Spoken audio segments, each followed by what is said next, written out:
what is the change? So series solution near regular singular point. This method is known as Frobenius method. If it is written in the example Frobenius method, then no need to check that given point is regular singular point. Okay, and if it is not mentioned, then you have to check. How you can check that? I'm just giving you shortcut that at x is equal to 0, if coefficient of y double dash becomes 0, if this becomes 0 for x is equal to 0, then x is equal to 0 is our regular singular point. Okay, this is the shortcut that remember. I'm just repeating one more time. For x is equal to 0, if coefficient of y double dash becomes 0, by putting this, if we have 0, then this x equal to 0 is regular singular point. For this example, this is only, I'm just giving hint, trick. Okay, do not apply for this in singular points lecture. Okay, just you have to follow this for this series solution near regular singular point and ordinary point. So at x is equal to 0, if coefficient of y double dash this will not 0, if not equal to 0, then this become ordinary point and you have to solve by that method. But if this becomes 0, then this point is regular singular point and you have to solve by that method only. Okay. So if x equal to 0 is regular singular point of equation number 1, then the trial solution is, now here we have little bit change in trial solution. We just multiply x raised to m. Okay, this was the trial solution for ordinary point, just we have to multiply x raised to m. And now if we take this inside, so we have y is equal to sigma n is equal to 0 to infinity a and x raised to m plus n. It is the same addition of power. Say equation number 2. Now we will find the derivative of this y. 2 times y dash and y double dash. So we can substitute this in equation number 1. Same step. Okay. So this is our step number 1, trial solution. But you have to remember in regular singular point we have trial solution is different because we multiply x raised to m. Okay. So by differentiating sigma as it is, a n as it is, power come forward and x raised to 1 power minus m plus n minus 1. Now here in this method we'll start n always 0. Why? Because if we put n is equal to 0, we have m plus 0, that means m. This entire term is not becoming 0. Okay, it will not 0. That's why we'll start with n is equal to 0. But in regular, in ordinary point, series solution near ordinary point, this y dash, in y dash sigma start from 1 and in y double dash sigma start from 2. In which? In ordinary point. In regular singular point, y dash and y double dash both will start from n is equal to 0 only. So a n as it is, this as it is, again 1 power forward and 1 power minus. So this is our step number 1. Second step is, as I told, substitute all these values in equation number 1. Then we have entire third step, fourth step. I am not just again repeating or writing this all step. I am just repeat this step by verbally. So first step trial solution, second step substitute, third step simplify, fourth step make power of x equal by replacing, fifth step make limit of sigma equal, sixth step collect. Now from seventh step we have different little bit change. So in seventh step we will equating to 0 the coefficient of lowest power of x, that means smallest power of x. Okay, we will not equate that various power of coefficient of various power. First we will equate the coefficient of lowest power of x. Okay, so by equating the lowest power of x we will get one equation, quadratic equation. Always we will get a quadratic equation in m, and which is known as initial equation. What we call the initial equation. So in this method, in that series solution near regular singular point, when we equating to 0 the coefficient of lowest power of x, we will get one quadratic equation in m, which is known as initial equation. By solving this initial equation, we will get two roots because it is quadratic equation. So two roots m1 and m2, and according to this nature of this root, we have three different cases. Okay, so we have three cases depend on the nature of this m1 and m2. But here, as I told, we will just learn case number 1 in this lecture. Okay, so we have case number 1. If this m1 and m2, these two root are distinct, that means both are different, not same. So m1 m2 both are distinct and not differing by an integer, what is the meaning of this statement? That means m1 not equal to m2, and if we make a difference, or if we find the difference of m1 and m2, it will not equal to integer, value. Okay, so in this case, how we can find the solution? So we will find the general solution: y is equal to c1 y m1 c2 y m2. That means we will find y as the previous method, that means same as the previous lectures method.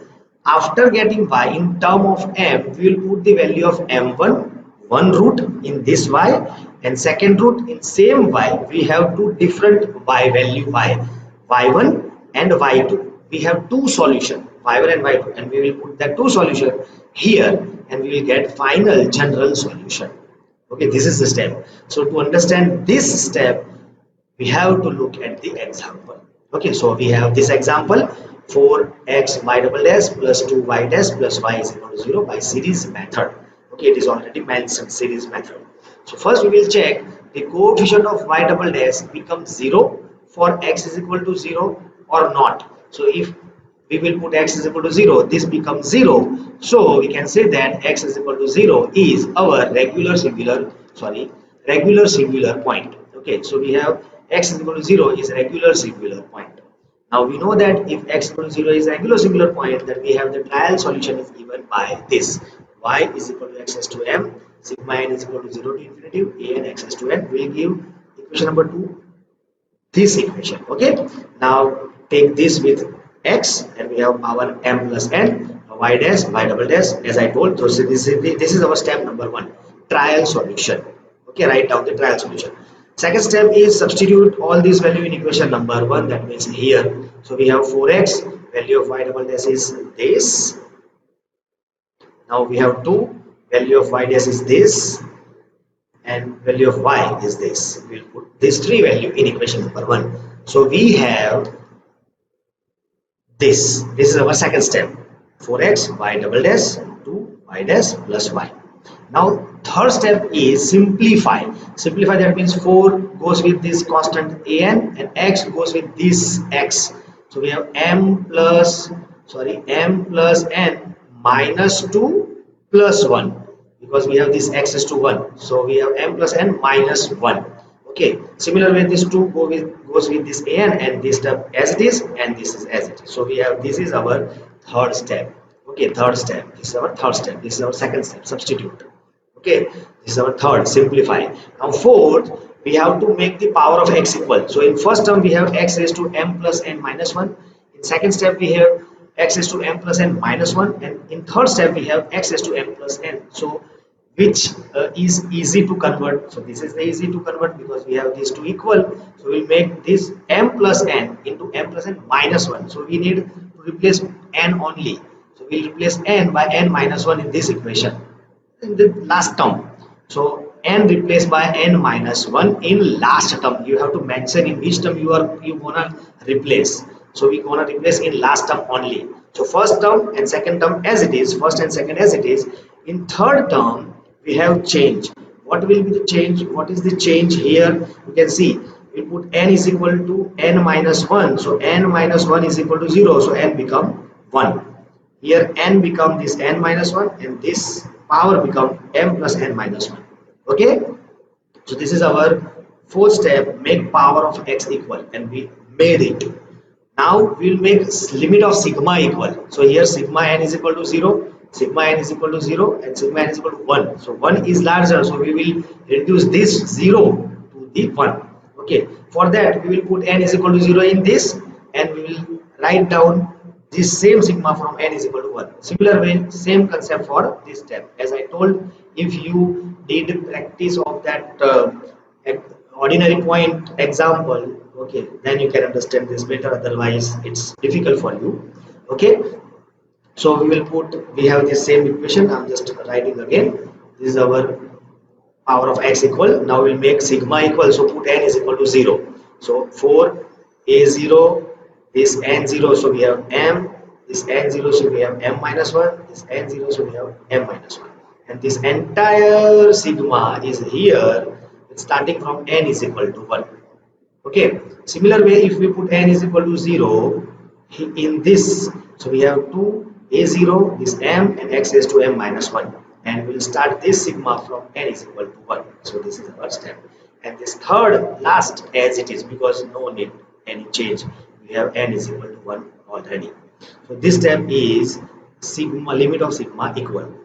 Now we will collect with same power. So we have x raised to m minus 1, x raised to m minus 1. So we will collect these two terms together. So we have this, and a0 we just take common. So we have 4m m minus 1 plus 2m, and x raised to m minus 1 outside.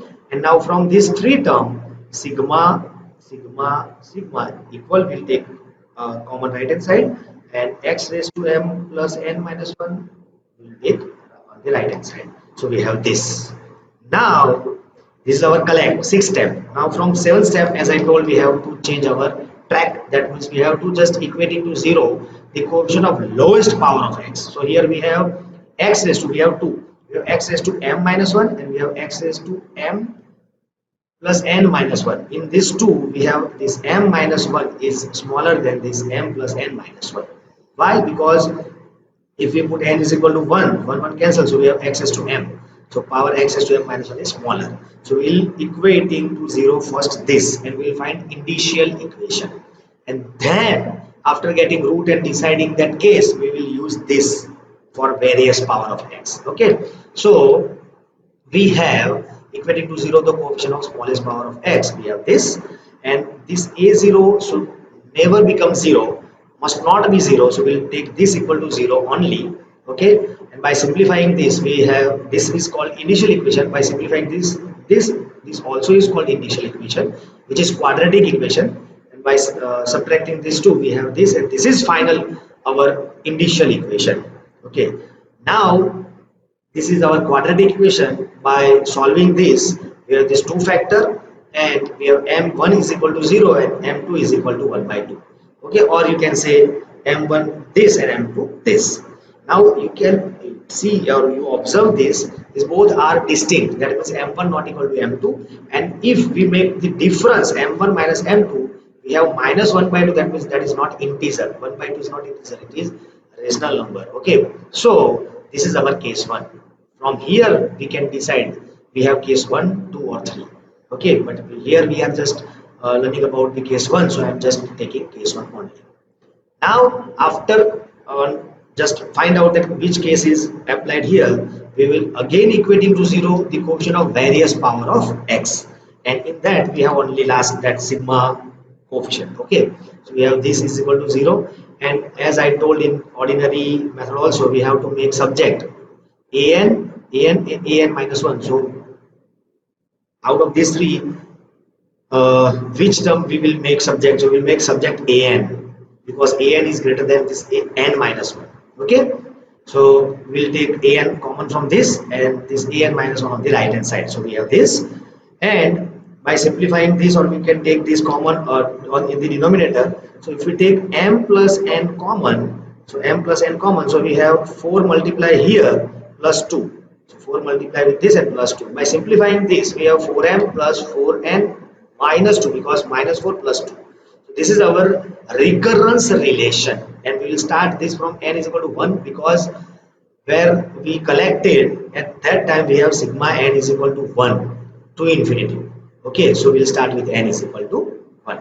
So for n is equal to 1, which is recurrent, for n is equal to 1, we'll get a1 by putting the value of n1, for n is equal to 2, and so on. Okay, because we got this large value, so should not put the value of n is equal to 3. If we get small value, then we'll put n is equal to 3 and 4, 3 or 4 terms. Okay, now we'll put this value in equation number 2, that is in trial solution, and this is our trial solution for this method, and we'll expand this.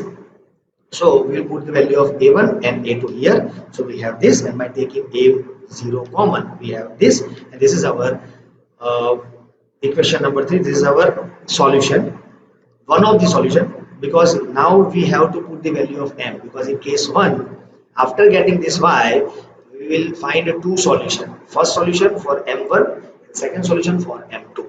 So for first solution, we will put m1 is equal to 0 in that equation number 3. This is our equation number 3. If we put m is equal to 0, so x is to 0 become 1. This become 1. This is 2. 1 into 2, 2.